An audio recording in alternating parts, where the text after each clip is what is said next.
ಸಿದ್ದರಾಮಯ್ಯ ಒಬ್ಬ ಬಚ್ಚ. Power TV ಜೊತೆ ಸಂಸದ ಮುನಿಸ್ವಾಮಿ ಕೂಡ ಈಗ ಈ ವಿಚಾರಕ್ಕೆ ಸಂಬಂಧಪಟ್ಟಂತೆ ತಿರುಗೇಟನ್ನ ನೀಡಿದ್ದಾರೆ. ಯತೀಂದ್ರ ಸಿದ್ದರಾಮಯ್ಯ ಒಬ್ಬ ಬಚ್ಚ, ಅವನ ಮಾತಿಗೆ ನಾವು ತಲೆ ಕೆಡಿಸ್ಕೊಳ್ಳಲ್ಲ. ಯತೀಂದ್ರ ಸಿದ್ದರಾಮಯ್ಯ ಅವರ ಈ ಹೇಳಿಕೆ ಏನಿದೆ, ಈ ಹೇಳಿಕೆಗೆ ಈಗ ಮುನಿಸ್ವಾಮಿ ತಿರುಗೇಟನ್ನ ಕೊಟ್ಟಿದ್ದಾರೆ. ಪವರ್ ಟಿವಿ ಜೊತೆ ಮಾತಾಡಿದ್ದಾರೆ ಸಂಸದ ಮುನಿಸ್ವಾಮಿ.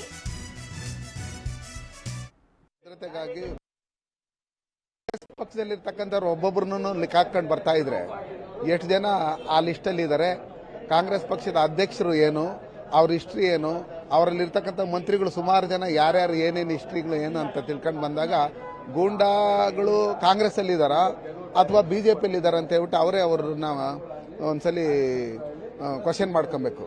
ಹಂಗಿರ್ತಕ್ಕಂಥ ಸಂದರ್ಭದಲ್ಲಿ ಸನ್ಮಾನ್ಯ ನರೇಂದ್ರ ಮೋದಿಜಿಯವರು, ಅಮಿತ್ ಶಾಜಿಯವರು ದೇಶದ ಭದ್ರತೆಗಾಗಿ, ದೇಶದ ಐಕ್ಯತೆಗಾಗಿ, ಈ ದೇಶದಲ್ಲಿ ಇರತಕ್ಕಂಥ ಏನು ಹಿಂದೂ ವಿರೋಧಿಗಳಿದ್ದಾರೆ ಅವರ ವಿರುದ್ಧವಾಗಿ ಹೋರಾಟ ಮಾಡಿ ಇವತ್ತು ಜನಸಂಘ, RSS, ನಮ್ಮ ಭಾರತೀಯ ಜನತಾ ಪಾರ್ಟಿ ದೇಶಕ್ಕೋಸ್ಕರ ಪ್ರಾಣ ಬಲಿದಾನ ಮಾಡಿ ಇವತ್ತು ದೇಶದಲ್ಲಿ 17 ರಾಜ್ಯಗಳಲ್ಲಿ ಭಾರತೀಯ ಜನತಾ ಪಾರ್ಟಿ ಅಧಿಕಾರಕ್ಕೆ ಬಂದಿದೆ. ಯತೀಂದ್ರ ಇನ್ನೂ ಬಚ್ಚ ಆತ, ಇನ್ನು ಪೊಲಿಟಿಕಲ್ಲಿ ಆತನಿಗೇನು ಮೈಂಡ್ ಅಷ್ಟೊಂದೇನು ನಾಲೆಡ್ಜ್ ಏನಿಲ್ಲ. ಹಂಗಿರ್ತಕ್ಕಂಥ ಸರ್ ಅವ್ರ ತಂದೆ ಏನು ಆತನಿಗೆ MP ಟಿಕೆಟ್ ಕೊಡ್ತೀನಿ ಅಂತ ಮೈಸೂರಿಗೆ ಅಂತ ಹೇಳಿದ್ರು, ಅದು ತಪ್ಪಿದ್ರಿಂದ ಆತ ಹತಾಶನಾಗಿ ಅವ್ರ ತಂದೆಗೆ ಹೇಳೋ ಬದಲು ಅದನ್ನು ಬಂದು ಅಮಿತ್ ಶಾ ಅವ್ರಿಗೆ ಹೇಳಿದ್ದಾರೆ ಅಂತ ಹೇಳ್ಬಿಟ್ಟು ಅನ್ಸುತ್ತೆ. ಅದಕ್ಕೆ ತಪ್ಪಿನ ಅರಿವಾಗುತ್ತೆ. ಅರಿವಾದಂಥ ಸಂದರ್ಭದಲ್ಲಿ ಇವತ್ತು ಮೋದಿಜಿಯವರ ವಿರುದ್ಧವಾಗಿ, ಅಮಿತ್ ಶಾಜಿಯವರ ವಿರುದ್ಧವಾಗಿ ನಾವು ಮಾತಾಡಿರೋ ದೊಡ್ಡ ಲೀಡರ್ ಆಗ್ತೀನಿ ಅಂತ ಏನಾದರೂ ಆ ಲಿಲ್ಲಿಪುಟ್ಟ ಏನಾದ್ರು ತಿಳ್ಕೊಂಡಿದ್ರೆ ಆತನಷ್ಟು ದೊಡ್ಡ ಇನ್ಯಾರೂ ಇಲ್ಲ. ಇವ್ರು ಎಷ್ಟೇ ಮಾತಾಡಿದ್ರೂ ದಾರಿಯಲ್ಲಿ ಆನೆ ಹೋಗ್ತಾ ಇದ್ರೆ ಬಗಳ. ಇನ್ನು ಈ ವಿಚಾರಕ್ಕೆ ಸಂಬಂಧಪಟ್ಟಂತೆ ಮತ್ತಷ್ಟು ಡೀಟೇಲ್ಸ್ ಅನ್ನ ನೀಡ್ತಾ ಹೋಗ್ತಾರೆ. ನೇರ ಸಂಪರ್ಕದಲ್ಲಿ ಇದ್ದಾರೆ ರೂಪೇಶ್ ಬೈಂದೂರು. ರೂಪೇಶ್, ಗಮನಿಸ್ತಾ ಇದ್ದೀವಿ ಶಿವರಾಜ್ ತಂಗಡಗಿ ಅವರ ಸ್ಟೇಟ್ಮೆಂಟ್ ಆಯಿತು, ಅದರ ನಂತರದಲ್ಲಿ ಈಗ ಸ್ವತಃ ಸಿದ್ದರಾಮಯ್ಯ ಅವರ ಪುತ್ರ ಯತೀಂದ್ರ ಸ್ಟೇಟ್ಮೆಂಟ್. ಸಿದ್ದರಾಮಯ್ಯ ಅವರು ಹೇಳ್ತಾರೆ ಯಾವುದೇ ರೀತಿಯ ವಿವಾದಾತ್ಮಕ ಸ್ಟೇಟ್ಮೆಂಟ್ ಅನ್ನ ಕೊಡಬೇಡಿ ಅಂತ, ಆದ್ರೆ ಈಗ ಸ್ವಂತ ಮಗನೇ ಸ್ಟೇಟ್ಮೆಂಟ್ ಅನ್ನ ಕೊಟ್ಟಿದ್ದಾರೆ. ಇದು ಪಕ್ಷಕ್ಕೆ ಬಹಳ ಡ್ಯಾಮೇಜ್ ಆಗುವಂತ ಲಕ್ಷಣಗಳು ಕೂಡ ಕಾಡ್ತಾ ಇದೆ, ದೊಡ್ಡ ವಿವಾದ ಆಗುವಂತ ಲಕ್ಷಣಗಳು ಕೂಡ ಕಾಣಿಸ್ತಾ ಇದೆ. ರೂಪೇಶ್, ಅಶ್ವಿನಿ, ಪ್ರಮುಖವಾಗಿ ಈಗ ಯತೀಂದ್ರ ಸಿದ್ದರಾಮಯ್ಯ ಒಂದು ಹೇಳಿಕೆಯನ್ನು ಕೊಟ್ಟಿದ್ದಾರೆ. ಯಾಕಂತ ಹೇಳಿದ್ರೆ ಹನೂರಿನಲ್ಲಿ ಸಮಾವೇಶ ಆಗ್ತಾ ಇರುತ್ತೆ. ಈ ಸಮಾವೇಶದಲ್ಲಿ ಹೇಳ್ತಾರೆ ಗುಜರಾತ್ನ ನರಮೇಧವನ್ನು ಮಾಡಿದ್ರು. ಆ ಸಂದರ್ಭದಲ್ಲಿ ಅಮಿತ್ ಶಾ ಅವರು ಅಲ್ಲಿನ ಸಚಿವರಾಗಿದ್ದರು. ಈ ಸಂದರ್ಭದಲ್ಲಿ ಅಮಿತ್ ಶಾ ಅವರು ಈ ರೀತಿಯಾಗಿ ಕ್ರಮವನ್ನು ತೆಗೆದುಕೊಂಡಿರಲಿಲ್ಲ. ಹೀಗಾಗಿ ಅಮಿತ್ ಶಾ ಅವರು ರೌಡಿ ಗೂಂಡ ಅವ್ರನ್ನ ಹೋಗಿ ಮೋದಿ ಪಕ್ಕದಲ್ಲಿ ಕುಳಿಸ್ತಾರೆ. ಹೀಗಾಗಿ ಇದು ತಪ್ಪು ಅಂತೇಳಿ ಅರ್ಥದಲ್ಲಿ ಯತೀಂದ್ರ ಸಿದ್ದರಾಮಯ್ಯ ಇವತ್ತು ಮಾತನಾಡಿದ್ದಾರೆ. ಇದನ್ನು ಕಾಂಗ್ರೆಸ್ ಇಲ್ಲಿ BJP ಸೇರಿದಂತೆ ಹಲವಾರು ಪಕ್ಷಗಳು ಖಂಡಿಸ್ತಾ ಇದ್ದಾವೆ. ಯಾಕಂತ ಹೇಳಿದ್ರೆ ಅಶೋಕ್ ಅವರು ಮಾತಾಡ್ತಾ ಹೇಳ್ತಾ ಇದ್ದಾರೆ. ಅವ್ರ ಹೇಳಿಕೆಗೆ ಸಾಕಷ್ಟು ವಿರೋಧ ಕೂಡ ವ್ಯಕ್ತವಾಗ್ತಾ ಇದೆ.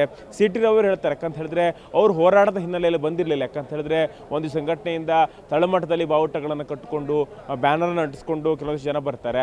ಆದರೆ ಸಿದ್ದರಾಮಯ್ಯರ ಪುತ್ರ ಅನ್ನುವಂಥ ಕಾರಣಕ್ಕಾಗಿ ಯತೀಂದ್ರ ಸಿದ್ದರಾಮಯ್ಯನವರು ರಾಜಕೀಯಕ್ಕೆ ಬಂದಿದ್ದಾರೆ. ಹೀಗಾಗಿ ಅವರು ಈ ರೀತಿಯಾಗಿರ್ತಕ್ಕಂಥ ಬಾಲಿಶ ಹೇಳಿಕೆಯನ್ನು ಕೊಡ್ತಾ ಇದ್ದಾರೆ. ಹೀಗಾಗಿ ಅವರು ಒಂದು ರೀತಿ ಹತಾಶೆಗೊಳಗಾಗಿದ್ದಾರೆ ಅಂತ ಮಾತನ್ನು ಹೇಳ್ತಾ ಇದ್ದಾರೆ. ಯಾಕಂತ ಹೇಳಿದ್ರೆ ಅಪ್ಪನ ಹೆಸರು ರಾಜಕೀಯ ಮಾಡೋರಿಂದ ಬೇರೆ ಹೇಳಿಕೆಯನ್ನು ಇರಿಸಲಿಕ್ಕೆ ಸಾಧ್ಯ ಆಗಿಲ್ಲ ಅಂತೇಳಿ ಹೇಳ್ತಾ ಇದ್ದಾರೆ. ಈ ಮೂಲಕವಾಗಿ CT ರವಿ ಕೂಡ ಯತೀಂದ್ರ ಸಿದ್ದರಾಮಯ್ಯರಿಗೆ ಟ್ಯಾಂಕ್ ಕೊಟ್ಟಿದ್ದಾರೆ. ಅದೇ ರೀತಿಯಾಗಿ ಅಶೋಕ್ ಕೂಡ ಇವತ್ತು ಯತೀಂದ್ರ ಸಿದ್ದರಾಮಯ್ಯ ಹೇಳಿಕೆ ವಿರುದ್ಧವಾಗಿ ಖಾರವಾಗಿ ಪ್ರತಿಕ್ರಿಯೆ ನೀಡಿದ್ದಾರೆ. ಯಾಕಂತ ಹೇಳಿದ್ರೆ ಇಲ್ಲಿ ಒಂದು ಲೆವೆಲ್ ಇರುತ್ತೆ, ಸ್ಟೇಟಸ್ ಇರುತ್ತೆ, ಅದನ್ನು ಇಟ್ಕೊಂಡು ಮಾತಾಡಬೇಕು. ಸುಮ್ಮನೆ ನಾನು CM ಮಗ ಇದ್ದೀನಿ ಅಂತೇಳಿ ಒಂದು ರೀತಿ ಅಹಂನಲ್ಲಿ ಮಾತಾಡಬಾರ್ದು ಅಂತೇಳಿ ಹೇಳಿದ್ದಾರೆ. ಅದೇ ರೀತಿಯಾಗಿ ರಾಹುಲ್ ಗಾಂಧಿ ಮೋದಿ ಅವರ ವಿರುದ್ಧವಾಗಿ ಅವಹೇಳನ ಮಾಡಿದ್ರು. ಇದಕ್ಕೆ ಸಂಬಂಧಪಟ್ಟಂತೆ ಕೋರ್ಟ್ ಕೇಸ್ ಕೂಡ ಆಗಿತ್ತು. ಹೀಗಾಗಿ ಅದೇ ಪಕ್ಷದಾಗಿರ್ತಕ್ಕಂಥ ಯತೀಂದ್ರ ಸಿದ್ದರಾಮಯ್ಯನವರು ಆ ಹೇಳಿಕೆಯನ್ನು ಮುಂದುವರಿಸಿದ್ದಾರೆ. ಹೀಗಾಗಿ ಅವ್ರ ವಿರುದ್ಧನೂ ಕೂಡ ಕೇಸ್ ಹಾಕ್ತೇವೆ, ಕೇಸ್ ಆಗಿ ಅವ್ರನ್ನ ಕೂಡ ನಾವು ಕಾನೂನಾತ್ಮಕ ಕ್ರಮಕ್ಕೆ ಆಗ್ರಹಿಸ್ತೇವೆ ಅಂತೇಳಿ ಇಲ್ಲಿ ಹೇಳಿದ್ದಾರೆ. ಈ ಮೂಲಕವಾಗಿ ಕಾಂಗ್ರೆಸ್ ಇಲ್ಲಿ BJP ಇರ್ಬೋದು, JDS ಇರ್ಬೋದು, ಎಲ್ಲ ಪಕ್ಷಗಳು ಕೂಡ ಇಲ್ಲಿ ಯತೀಂದ್ರ ಅವ್ರ ಹೇಳಿಕೆಯನ್ನು ಖಂಡಿಸ್ತಾ ಇದ್ದಾವೆ. ಹಾಗೆ ಅವ್ರ ಹೇಳಿಕೆಯನ್ನು ಕೊಡುವ ಬರದಲ್ಲಿ ಈ ರೀತಿಯಾಗಿ ಹೇಳಿಕೆ ಕೊಡಬಾರ್ದು. ಯಾಕಂದ್ರೆ ಒಂದು ಸ್ಟೇಟಸ್ ಇಟ್ಕೊಂಡು ಲೆವೆಲ್ ಇಟ್ಕೊಂಡು ಮಾತಾಡಬೇಕಾಗುತ್ತೆ.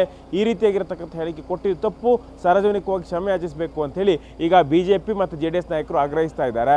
ಆದರೆ ಯತೀಂದ್ರ ಸಿದ್ದರಾಮಯ್ಯ ಇದನ್ನು ಹೇಗೆ ಸ್ವೀಕರಿಸ್ತಾರೆ? ಯಾಕಂತ ಹೇಳಿದ್ರೆ ಈಗ ಯತೀಂದ್ರ ಸಿದ್ದರಾಮಯ್ಯನವರು ರೌಡಿ ಗೂಂಡ ಅಂತೇಳಿ ಅಮಿತ್ ಶಾ ಅವ್ರನ್ನ ಕರೆದಿದ್ದಾರೆ. ಹಾಗಾಗಿ ಹೇಳಿಕೆಯನ್ನು ಯಾವ ರೀತಿ ಸ್ವೀಕರಿಸ್ತಾರೆ?